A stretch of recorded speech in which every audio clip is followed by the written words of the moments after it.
Would you like to make a podcast? Spotify has a way to let you make one easily, distribute it everywhere, and even earn money, all in one place, for free. It's called Spotify for Podcasters, and here's how it works.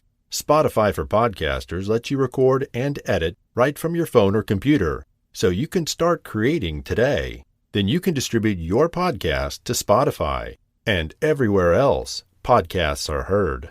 And video podcasts are also available on Spotify. With Spotify for Podcasters, you can earn money in a variety of ways, including ads and podcast subscriptions. And best of all, it's totally free. You know, ever since I discovered Spotify for Podcasters, I've enjoyed sharing my favorite stories with children around the world. If you've ever thought of starting your own podcast, download the Spotify for Podcasters app or go to spotify.com/podcasters to get started.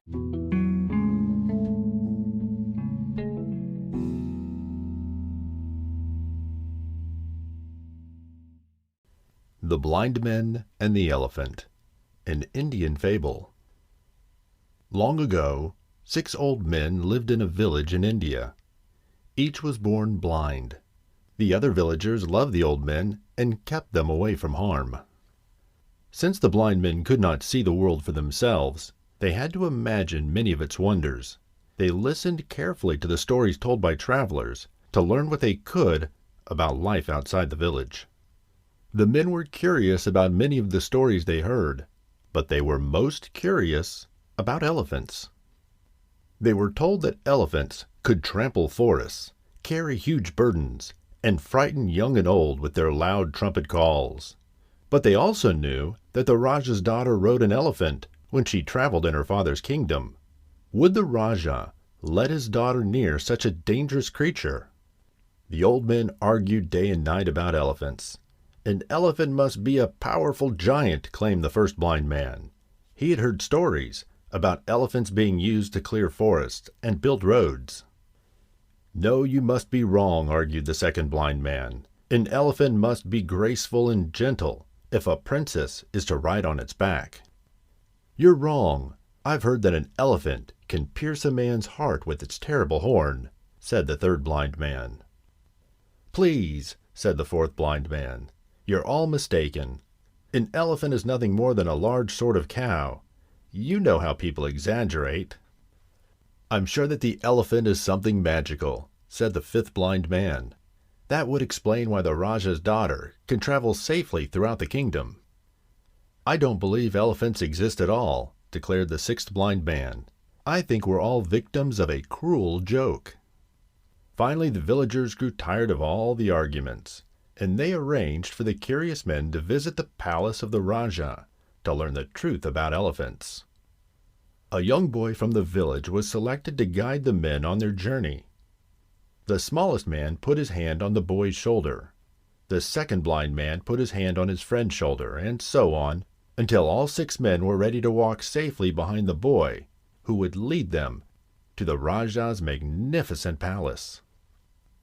When the blind men reached the palace, they were greeted by an old friend from their village, who worked as a gardener on the palace grounds. Their friend led them to a courtyard, and there stood an elephant. The blind men stepped forward to touch the creature that was the subject of so many arguments.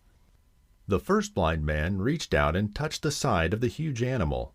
An elephant is smooth and solid, he declared. It must be very powerful. The second blind man put his hand on the elephant's limber trunk. An elephant is like a giant snake, he announced. The third blind man felt the elephant's pointed tusk. I was right, he decided. This creature is as sharp and deadly as a spear. The fourth blind man touched one of the elephant's 4 legs. What we have here, he said, is an extremely large cow. The fifth blind man felt the elephant's giant ear. I believe an elephant is like a huge fan, or maybe a magic carpet that can fly over mountains and treetops. The sixth blind man gave a tug on the elephant's coarse tail. Why, this is nothing more than a piece of old rope. Dangerous indeed, he scoffed. The gardener led his friends to the shade of a tree. Sit here and rest for the long journey home. I will bring you some water to drink." While they waited, the 6 blind men talked about the elephant. "An elephant is like a wall," said the first blind man. "Surely we can finally agree on that." "A wall? An elephant is a giant snake," answered the second blind man. "It's a spear, I tell you," insisted the third blind man. "I'm certain it's a giant cow," said the fourth blind man. "Magic carpet, there's no doubt," said the fifth blind man. "Don't you see?" pleaded the sixth blind man. "Someone used a rope to trick us." Their arguments continued, and their shouts grew louder and louder. "Stop shouting!" called an angry voice. It was the Rajah, awakened from his nap by the noisy argument. "How can each one of you be so certain you are right?" asked the ruler. The 6 blind men considered the question, and then, knowing the Rajah to be a very wise man, they decided to say nothing at all. "The elephant is a very large animal," said the Rajah kindly. "Each man touched only one part. Perhaps if you put the parts together, you will see the truth. Now let me finish my nap in peace." When their friend returned to the garden with the cool water, the 6 men rested quietly in the shade, thinking about the Rajah's advice. "He is right," said the first blind man. "To learn the truth, we must put all the parts together. Let's discuss this on our journey home."